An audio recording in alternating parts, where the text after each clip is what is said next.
Dicen que Madrid es la ciudad donde nadie se siente solo. Pero aquella noche, al abrir la puerta del piso compartido, descubrí que la soledad puede venir disfrazada de amor. Yo me llamo Daniel, y esta es la historia de cómo un encuentro inesperado me regaló esperanza, y también la traición más dolorosa de mi vida. Dicen que huir no resuelve nada, pero aquella madrugada en la estación de Atocha, yo sentí que el silbido del tren que me dejaba atrás era la única señal de que todavía tenía futuro. Bajé con una maleta vieja y un miedo que me mordía las costillas. Miedo a empezar de nuevo, a que mi familia en Valencia nunca me perdonara. Miedo a que Madrid me tragara sin piedad. Pero también una certeza: no podía seguir escondido. El anuncio era breve. Se alquila habitación, ambiente tranquilo. Llamé y la voz de un hombre me citó a las 7. A esa hora exacta, un portazo en el tercer piso me abrió camino a la vida de Marco. No me dio explicaciones largas, tampoco sonrisas fáciles. Me ofreció las llaves y un «quédate si quieres». Me quedé. No había contrato ni preguntas incómodas, solo una puerta entreabierta cada noche. Al principio pensé que era simple descuido. Luego descubrí que de esa rendija salían olores de pintura, sonidos de lápiz contra papel, respiraciones densas que me mantenían despierto. No necesitaba verlo, sabía que estaba creando algo y de alguna manera yo formaba parte de ese proceso. Mis pasos se volvieron más sigilosos, mis oídos más atentos. Cada crujido en el pasillo era una invitación que no me atrevía a aceptar. Los días eran pura rutina: trabajo, calles llenas de ruido, cafés anónimos. Pero las noches me pertenecían, aunque fueran solo en mi imaginación. Me preguntaba qué dibujaba, qué escondía. Hasta que una madrugada, incapaz de soportar más, toqué la puerta. El corazón me golpeaba el pecho como si quisiera escapar antes que yo. «Ya era hora», dijo desde dentro. La manija giró despacio. Marco no parecía sorprendido. Era como si hubiera esperado aquel momento. Entré. El olor a óleo era tan intenso que me mareó. En la mesa había cuadernos abiertos, y allí estaba yo, multiplicado en decenas de bocetos, sentado con una taza, escribiendo en mi portátil, incluso dormido. Cada trazo revelaba que no solo me había observado, me había estudiado como si mi vida cotidiana fuera arte. «¿Por qué me pintas?», pregunté con voz temblorosa. «Porque trajiste ruido», susurró, «y ese ruido me salva». Me quedé inmóvil. No era un cumplido cualquiera. Sonaba a confesión. Él bajó la mirada, pero sus dedos manchados de pintura rozaron mi brazo con una torpeza que me quemó la piel. El silencio se volvió insoportable, así que hojeé uno de los cuadernos. Ahí estaba mi perfil, mi gesto de cansancio, mi manera de cortar verduras en la cocina. Marco había registrado cada detalle que yo mismo ignoraba. Sentí una mezcla de vértigo y gratitud. Por primera vez, alguien me veía de verdad, sin máscaras. Pero junto a esa emoción nació un temor más profundo. ¿Qué pasaría si también me desnudaba yo, si le contaba que mi familia me había dado la espalda solo por ser quien era? Guardé el cuaderno con cuidado, como si se tratara de mi propio diario. Cuando levanté la vista, él me miraba fijo, esperando un juicio. Yo solo alcancé a decir: «No me molesta, fue poco, pero suficiente». La rigidez de sus hombros se suavizó. Esa noche no hubo besos ni promesas, solo la sensación de haber cruzado una frontera invisible. Al volver a mi cuarto, escuché cómo su silla chirriaba al girar. Ese sonido me arrulló más que cualquier canción. Los días siguientes se llenaron de señales: una nota en la cocina con la hora de una cita, un vinilo dejado a propósito sobre el sofá, un café compartido sin palabras. Era un lenguaje nuevo, hecho de gestos mínimos, y aunque todo parecía avanzar, dentro de mí la tensión crecía. Estaba construyendo algo frágil con un hombre casi desconocido, mientras arrastraba un secreto enorme. Mi madre seguía llamando. Yo no contestaba. Mis hermanos me enviaban mensajes breves, exigiendo que volviera a Valencia. «Aquí no se aceptan desviaciones», me escribió uno. Leí esas palabras sentado frente a Marco, que dibujaba absorto. Tragué saliva, apagué el móvil y guardé la herida en silencio. Pero las heridas no se guardan mucho tiempo. Una noche, Marco me pidió que llevara mi canción favorita. Coloqué el vinilo en el tocadiscos. Mientras sonaba, él dibujó sin apartar la vista de mí. Cuando me mostró el resultado, me estremecí. Había dibujado un corazón humano del que brotaban ramas convertidas en notas musicales. Era mi emoción hecha imagen. «Esto es lo que escuchas», dijo. No supe responder. Solo pensé que alguien me había descifrado. Y ese reconocimiento me asustó tanto como me atrajo. Porque si él podía leerme así, también descubriría mis miedos, mi verdad oculta. Y yo aún no sabía si estaba listo para que alguien me viera entero. La tensión se hizo insoportable. Sabía que tarde o temprano tendría que elegir, seguir escondiéndome o atreverme a vivir sin rendijas. Y esa elección estaba cada vez más cerca. Las horas en el piso empezaron a sentirse como un experimento de confianza. Marco abría su mundo poco a poco, pero nunca del todo. Yo me movía entre la fascinación y la sospecha. Me preguntaba si aquella complicidad que parecía crecer entre nosotros era real o solo una ilusión alimentada por mis ganas de pertenecer a algo. Una tarde, al regresar del trabajo, encontré la puerta de su estudio abierta de par en par. Él no estaba. Sobre la mesa había un lienzo enorme a medio terminar. Me acerqué y sentí un vuelco en el estómago. Era yo. Mi rostro, mis gestos, mi manera de caminar. Todo en un formato monumental, como si mi vida hubiera sido amplificada sin pedir permiso. No tuve tiempo de reaccionar. Marco entró con paso rápido y su expresión se tensó. «No deberías mirar sin avisar», dijo seco. «Tampoco deberías pintar sin preguntar», contesté con un coraje que no esperaba de mí mismo. Nos quedamos en silencio, midiendo cada palabra. Fue la primera grieta en ese vínculo que hasta entonces parecía perfecto. Esa noche no hubo notas ni vinilos. Cada uno cenó por separado. Yo intentaba convencerme de que exageraba, pero un peso me aplastaba el pecho. Estaba siendo utilizado, transformado en materia prima para sus encargos. Los días siguientes confirmaron mis sospechas. Una llamada de teléfono lo delató. Escuché su tono complaciente con alguien que pedía cambios en el retrato. Mi retrato. Había aceptado vender mi imagen sin decírmelo. El enfado me empujó a confrontarlo. «¿Te das cuenta de lo que haces?», le solté en la cocina.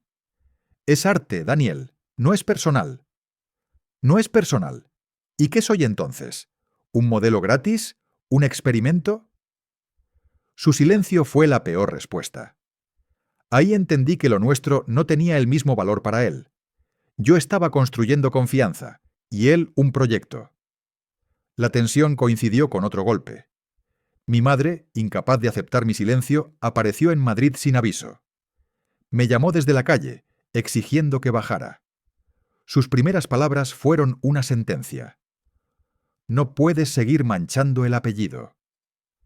Sentí la mirada de los transeúntes, el calor de la vergüenza trepando por mi cuello. Le pedí que se calmara, pero su voz se alzó más. «Prefiero un hijo muerto antes que un hijo maricón». La frase me partió en dos.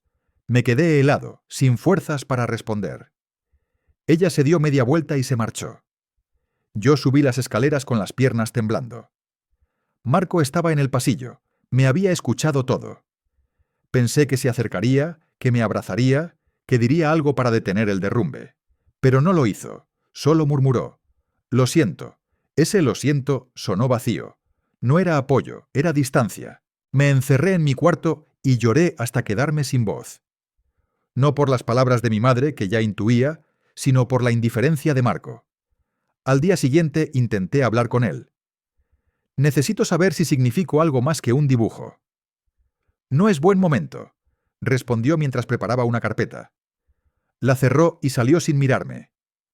Esa puerta que tantas noches había quedado entreabierta, ahora se cerraba con un golpe seco. La soledad se volvió insoportable. Me refugié en mi ordenador, escribiendo lo que me estaba pasando, sin filtro. Conté la visita de mi madre, la traición de Marco, la sensación de ser un fantasma en mi propia vida. Lo publiqué en un foro anónimo. No esperaba nada, pero al día siguiente mi bandeja estaba llena de mensajes de desconocidos. A mí también me pasó. No estás solo. Gracias por contarlo. Por primera vez, alguien respondía con empatía. Eran personas que nunca había visto, y sin embargo me entendían mejor que quienes se suponía que me querían.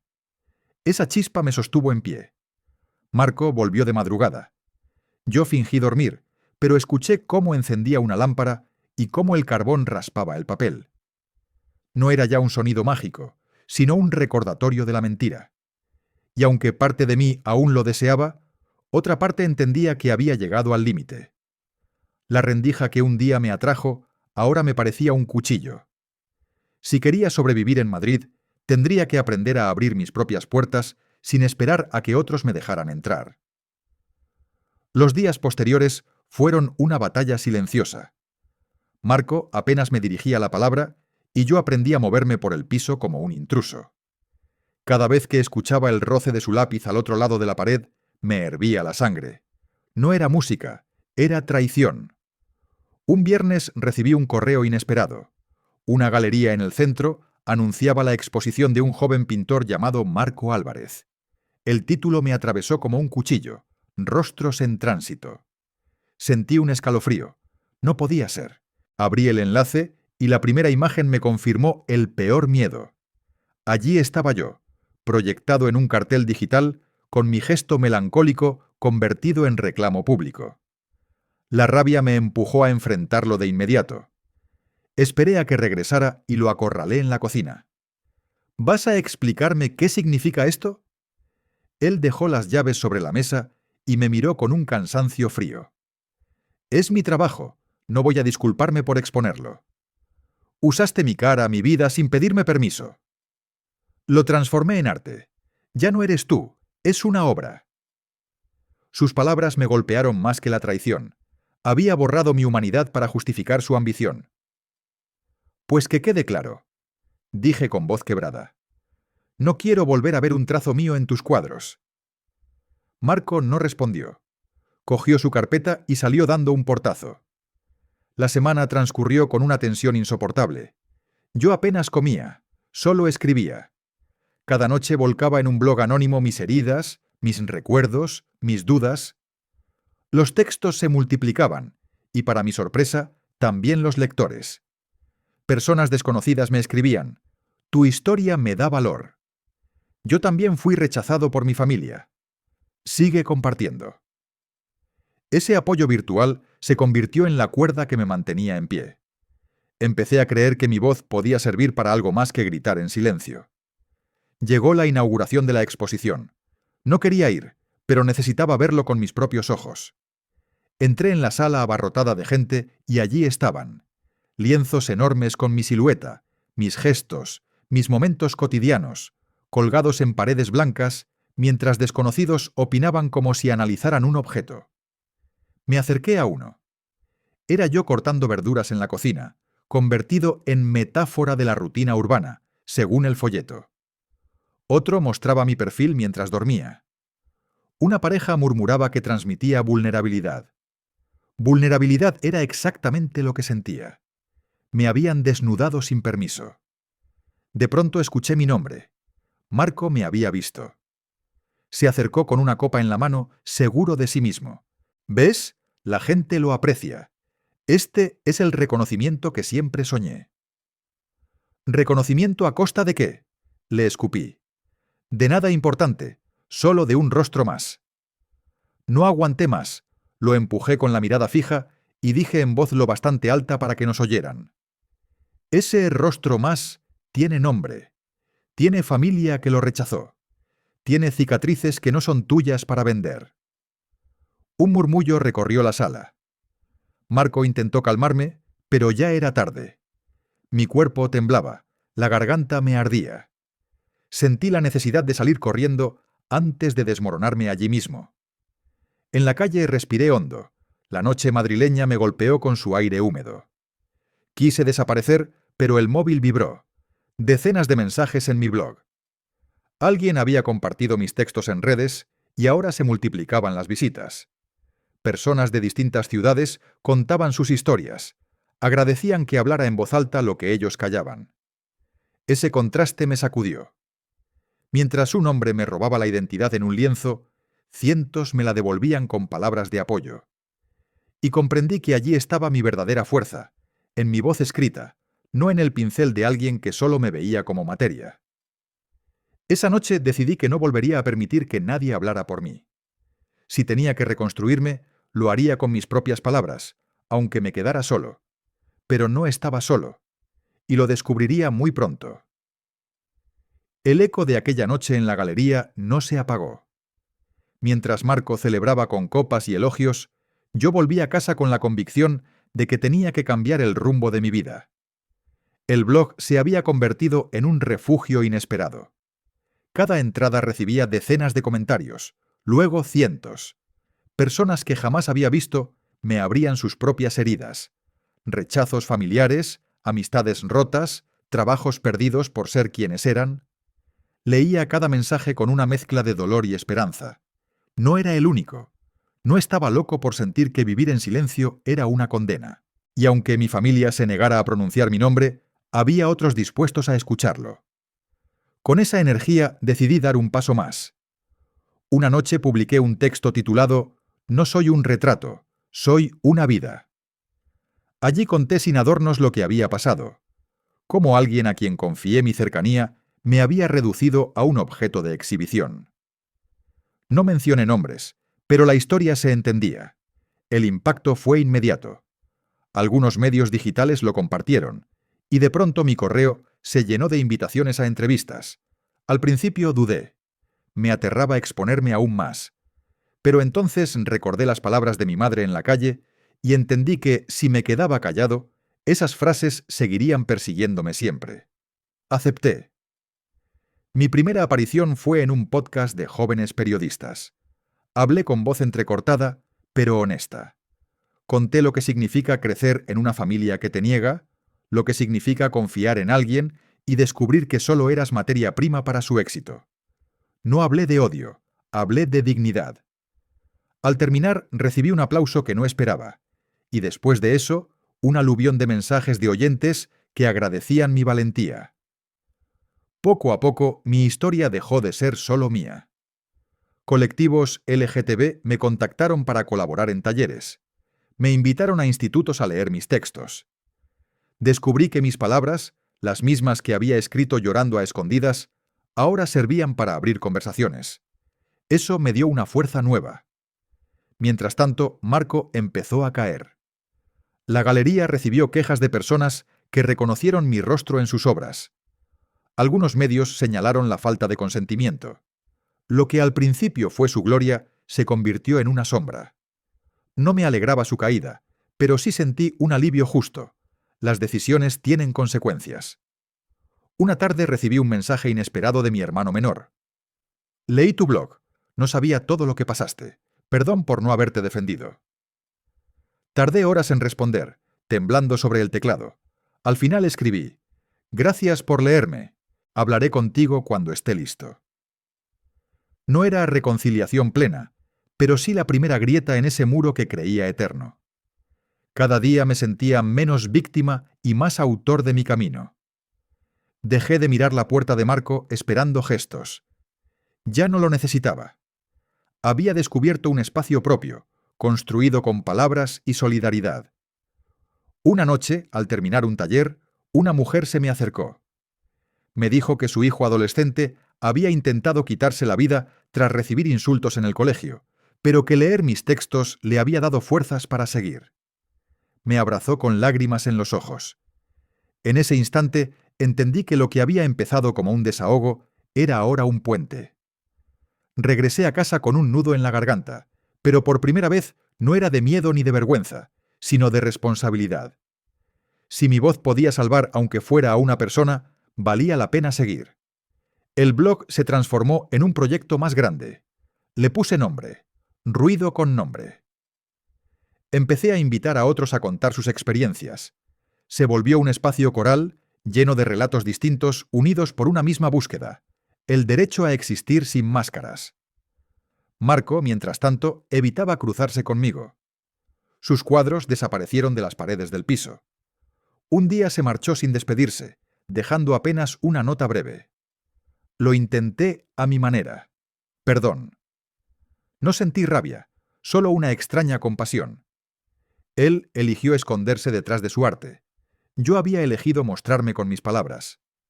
En el fondo sabía que lo peor ya había pasado. El dolor de la traición y el rechazo seguía presente, pero ahora era combustible. Había cruzado un punto sin retorno. No volvería a callar.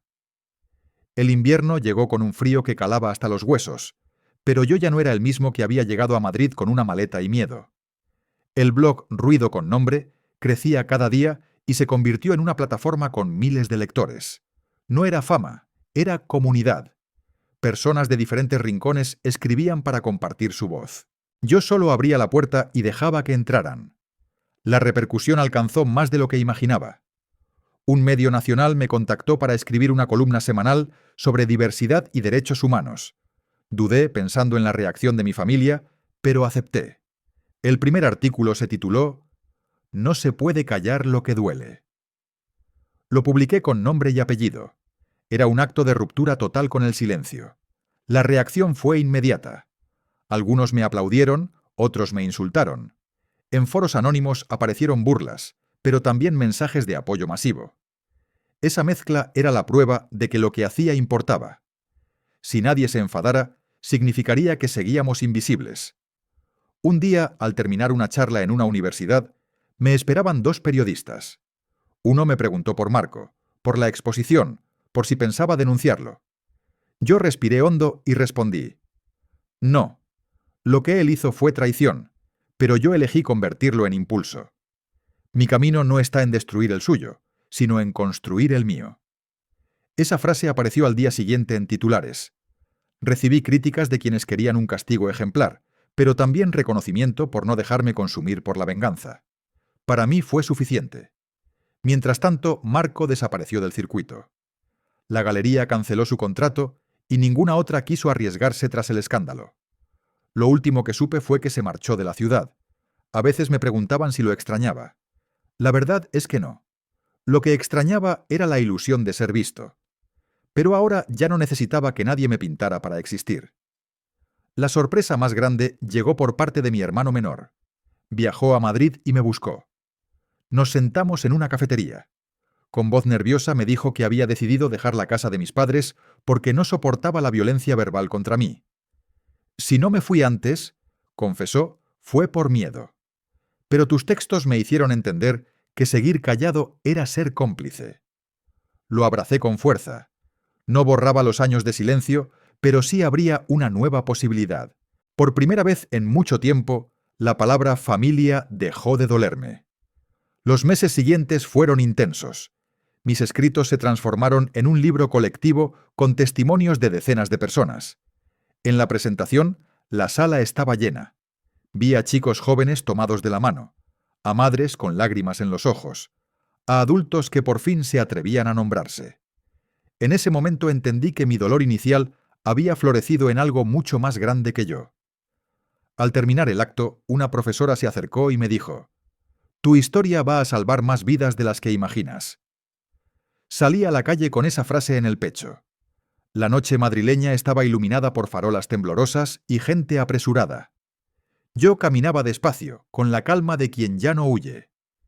Pensé en aquel primer día, cuando escuché el silbido del tren y me sentí perdido. Pensé en Marco, en mi madre, en cada lágrima derramada. Todo había sido parte del camino que me trajo hasta allí. La herida seguía, pero ya no era un límite, sino una marca que recordaba de dónde venía y hacia dónde quería ir. Al llegar a casa, abrí el blog y escribí unas líneas. No somos retratos colgados en paredes ajenas. Somos historias en movimiento. Cada vez que alguien intenta borrarnos, respondemos con más vida. Y aunque el rechazo duela, aunque la traición queme, al final lo que queda es la certeza de que ser uno mismo nunca es un error. Lo publiqué y cerré el ordenador. Afuera la ciudad seguía con su ruido, pero ya no me intimidaba, porque esta vez ese ruido tenía nombre, y era el mío.